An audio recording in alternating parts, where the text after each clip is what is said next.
Travis Wayne gets home. So, in honor and tribute to a porn star who is a woman who will live in the history books of the United States of America, even if it's going to be short-lived, but nonetheless, who has become the first woman to get an indictment of a former asterisk president of the United States. Get him indicted. Lock him up. Lock him up. I will then do a video about the one woman, polygamous wife of Brigham Young, who got Brigham Young locked up as well. She belongs on the mantle of every Mormon's home, or at least ex-Mormon's home. She's very attractive for the old drawing that it is. I don't know. Is it painting? It's a lithograph. And so she was Ann Eliza Webb, and then D. Young Denning. So she slept around. I'm sure there were deaths, unlike another wife who insisted that she always wanted to have sex with Brigham Young. Finally got her wish, even though she was still married to her husband. How did that husband feel? I mean, maybe that was the whole point. And so she's listed as number 53, but I saw somewhere in here she's wife number 19. In 1876, Anne Elizabeth published an autobiography titled Wife Number 19.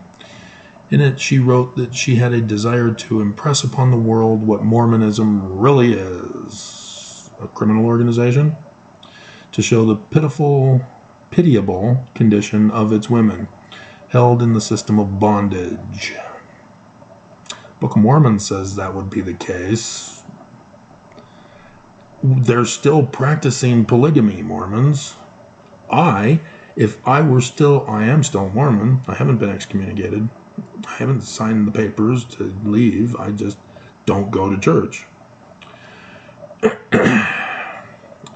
If I were to get Nelson's permission to be sealed again, plus Karen would have to give her consent.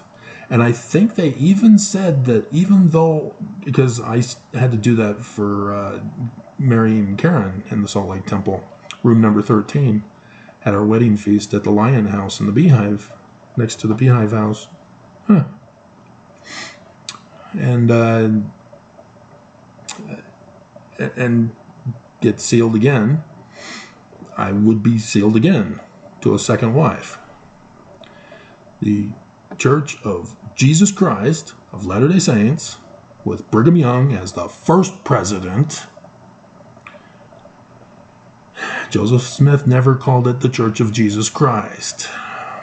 Joseph Smith was learning of the Jews.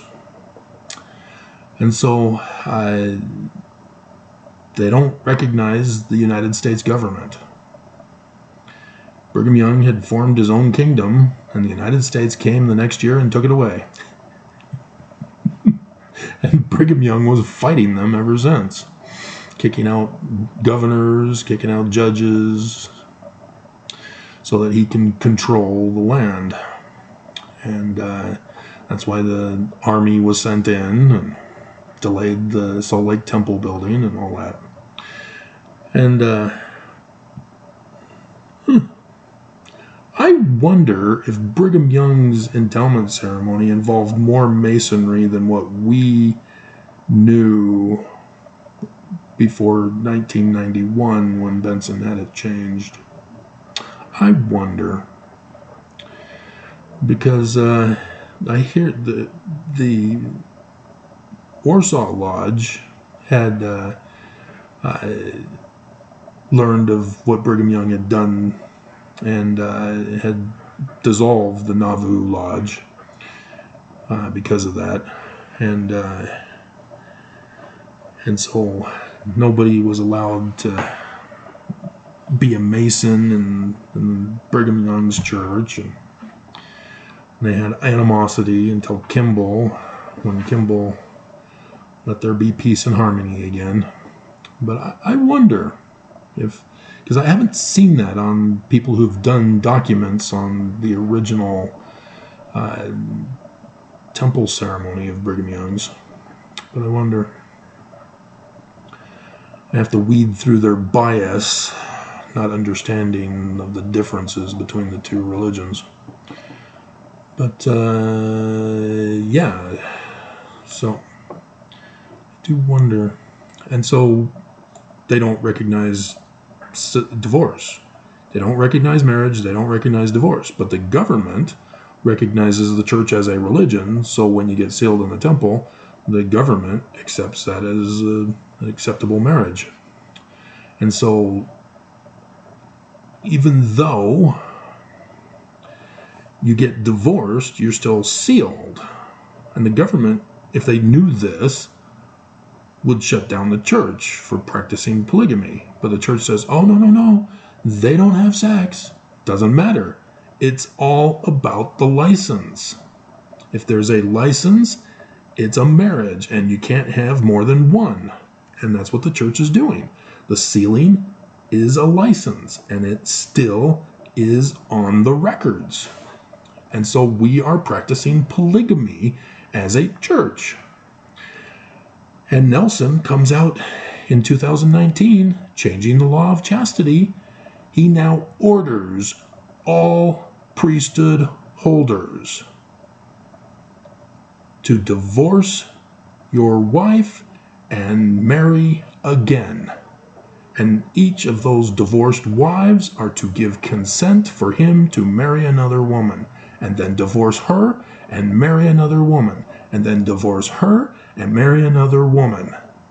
That's what it's saying. It's ordering for the continuing practice of polygamy. In violation of the United States, but it's loophole. Finding a loophole in the system.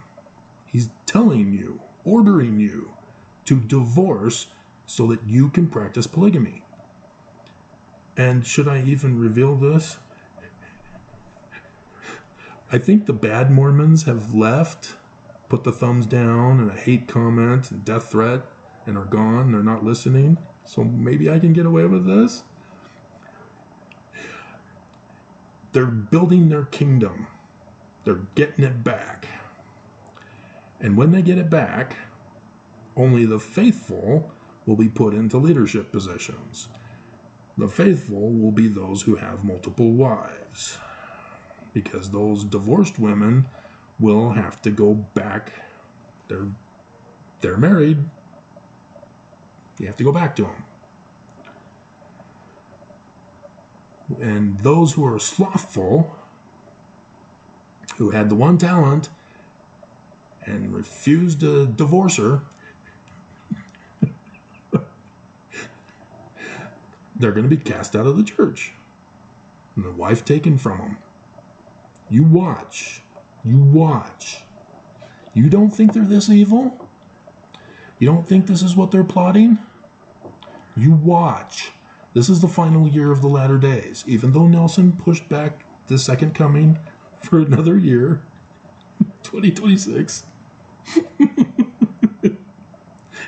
getting scammed by the contractors.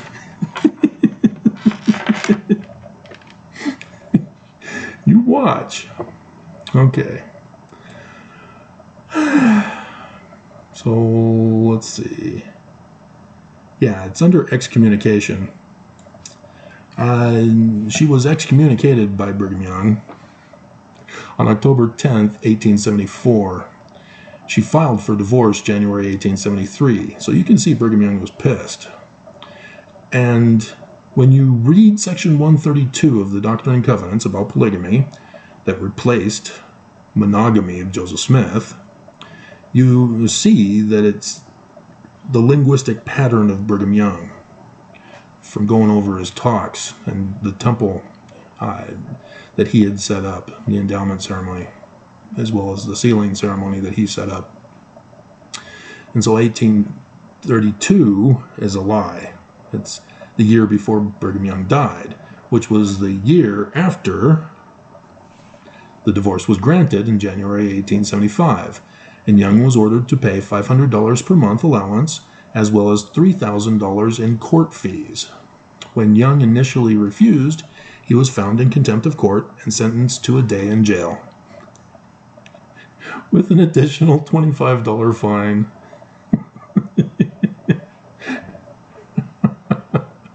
And then he argued the alimony award was later set aside on the grounds that the marriage was polygamous and therefore legally invalid.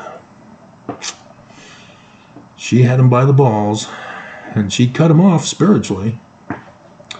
The polygamous nature of the marriage also exposed them to potential indictments for unlawful cohabitation.